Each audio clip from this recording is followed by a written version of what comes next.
Good morning, or depending when you're watching this, good afternoon, good evening, or good night.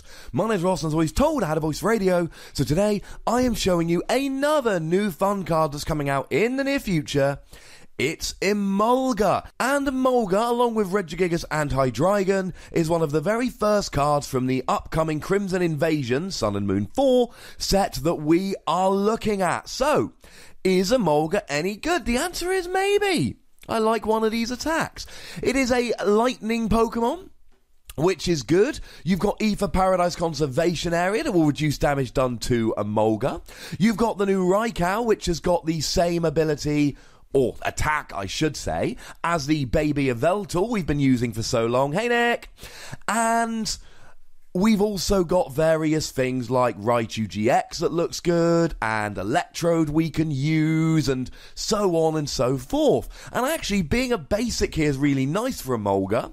You can use Fighting Fury Bout to pad the initially pitiful 60 HP, and you can use Max Elixir to accelerate energy onto him. Now, they're all single energy attacks, but it's another way to get the energy. It could be fun. Now, being a basic Pokemon, Emolga can also be fetched with Nest Ball. Yay! Retreat cost of 1 is nice just because it's got single energy attacks. Resistance to fighting is good, although, 60 HP. And weakness to lightning is fine for the minute, but it does mean that if Raikou does see some play, your opponent will be able to get an easy KO using that on Emolga. So, now that we got the basics out the way, let's have a look at the attacks. Firstly, for 1 colourless energy, you get to put 3 energy cards from your discard pile into your hand. And this is colourless energy, so you can use this in any deck whatsoever. This is basically a super odd getting all energy. Now, I know your opponent can just play an end straight away to force that energy back into your deck, but I'm okay with this, because I've still got the energy from my discard into my deck. Now, some cards like Darkrai GX, nice ability, allows you to grab Darkrai from the discard onto the bench and attach a Darkness energy. You don't want to be using this card. You want the energy in the discard. But how about something like Vikavolt Tapu Bulu? Because you're often discarding the energy to do 180 with Tapu Bulu, you do end up mid to late game sometimes really struggling for energy to grab out of the deck with Vikavolt Strong Charge. So you can use Emolga here to grab that energy back. And in that case, you'd actually want to be end because it's no good in your hand. There are a lot of good things you can do with this. Maybe in a Gardevoir deck, you can grab energy into your hand so you can attach them both next turn using Gardevoir GX's ability. My one reservation about this attack, and it is a very large reservation, I mean, this is an attack, and this is kind of a mid to late game attack.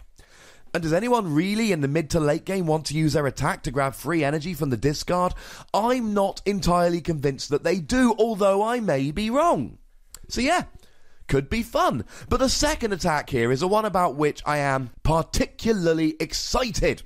1 lightning energy, 30 damage, switch this Pokemon with a lightning Pokemon on your bench.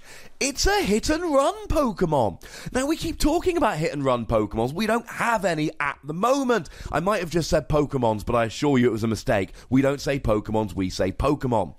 Firstly, we had Donphan in Plasma Storm. I adored Donphan in Plasma Storm. He made me very, very, very happy indeed as a hit and run Pokemon. I've been talking a lot about SP Pokemon in some of my history videos lately. One we haven't had a chance to talk about lately is Palkia G, and the splashing turn that allowed you to switch Palkia with one of your benched Pokemon. And as a side note, Palkia has a habit of doing this, because the Palkia EX that came out in Plasma Blast had this with Strafe as well. So, hit and run Pokemon, what do they do? The theory with hit and run Pokemon, a Gengar would be another one, has always basically been the same. You hit with the hit and run Pokemon, switch to your bench to protect the hit and run Pokemon, and then put something up in the active to slow your opponent down or that they can't KO. A wall Pokemon, if you will. And we've got a couple of wall Pokemon.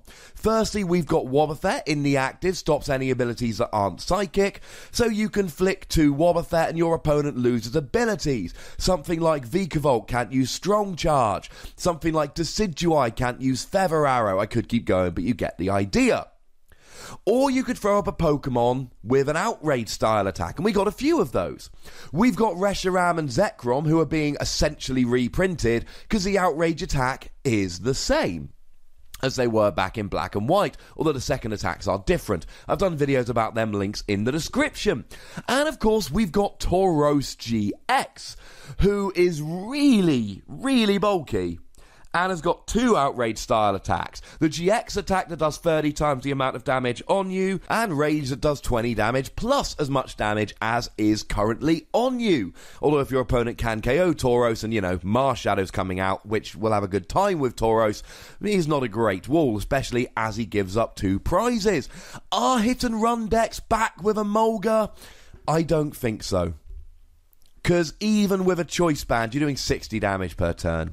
You're 3-hit KOing basic GXs. You are 4-hit KOing stage 1 GXs. And you are 5-hit KOing GXs that have 250 HP. Think things like, Solgaleo, for instance. The damage output here is way too low, and we're not great for wall Pokemon at the moment. Tauros gives up 2 prizes and is weak to Marshadow. Neither Reshiram nor Zekrom are really great in this particular format. And Wobbuffet's fun, but, your opponent can just play a Guzma, and then they can just get something off the bench, and then Wobbuffet doesn't do anything. I want to like Emolga. I want a strong hit-and-run Pokemon coming back, but unfortunately, ladies and gentlemen, 30 damage on a 60 HP Pokemon is just too low. I'm going to give Emolga 2 Wossies, and this makes me sad. But the first attack is a mid to late game attack that recovers energy, which you're generally not going to be able to do. If it was special energy, then in something like a Persimmon deck, I would adore it, but it's not. It's basic. And the second attack as a hit-and-run attack just does not do enough damage. Boo! Never mind. If you disagree with me, though, comment section. Tell me who your favourite hit-and-run Pokemon ever was.